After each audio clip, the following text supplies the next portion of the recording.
I don't watch the catch as much. I just like to see the reactions kind of around the catch. If somebody robbed one from me, man, that would just be devastating, especially a game-tying grand slam. It was definitely a special moment for sure.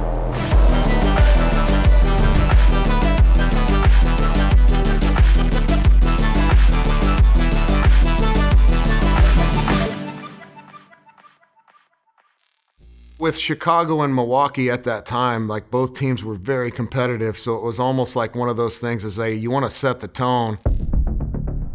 I love playing in Milwaukee.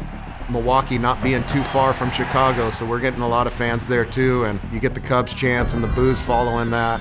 So it's definitely a special atmosphere to play.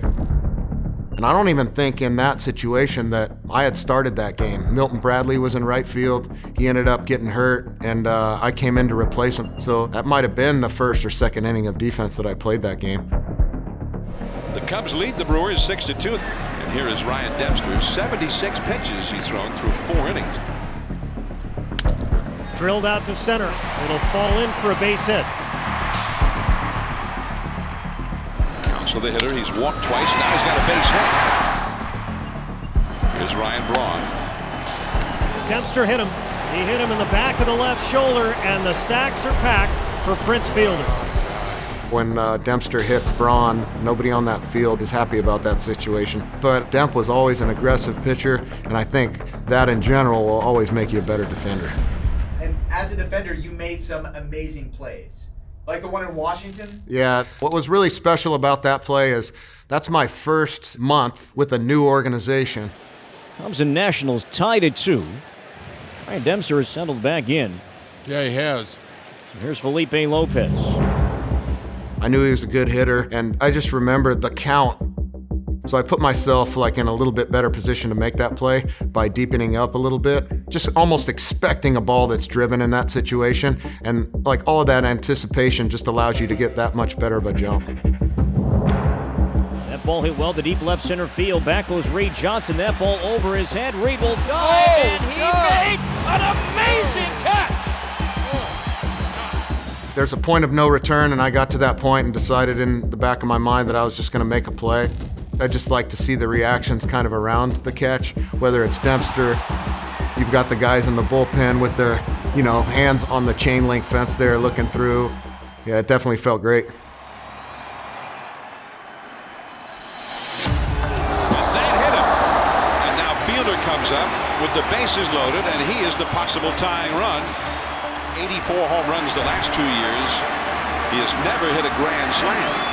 That's probably about the worst guy you would want up in that situation. If anybody else is coming to the plate, you feel like you may be able to have a chance to wiggle your way out of it, but good hitters make you pay in big situations. At that point, all the defense are really starting to focus on the scout report and where this guy's going to hit the ball. The first pitch from Dempster. Swing, and it's fouled straight back. Trying to tie it up right there. Oh, yeah. This is a legit home run swing right here.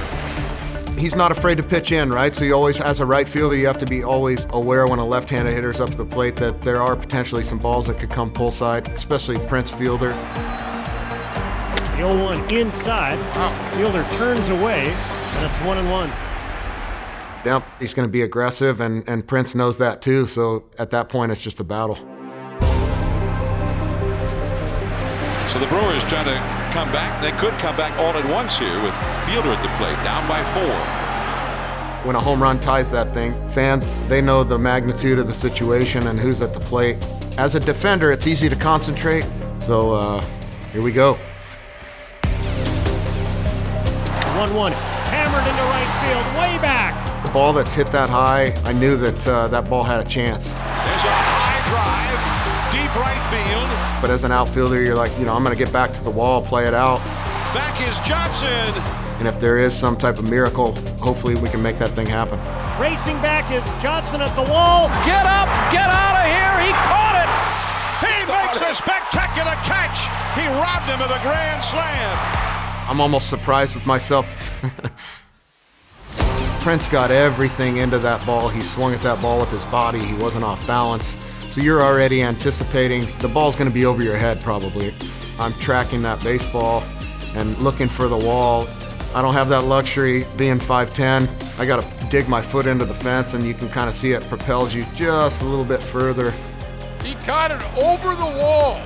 Maybe about 12 inches above the wall. Timed it perfectly. At that point, you're just kind of checking to make sure, like, oh crap, did I catch that thing?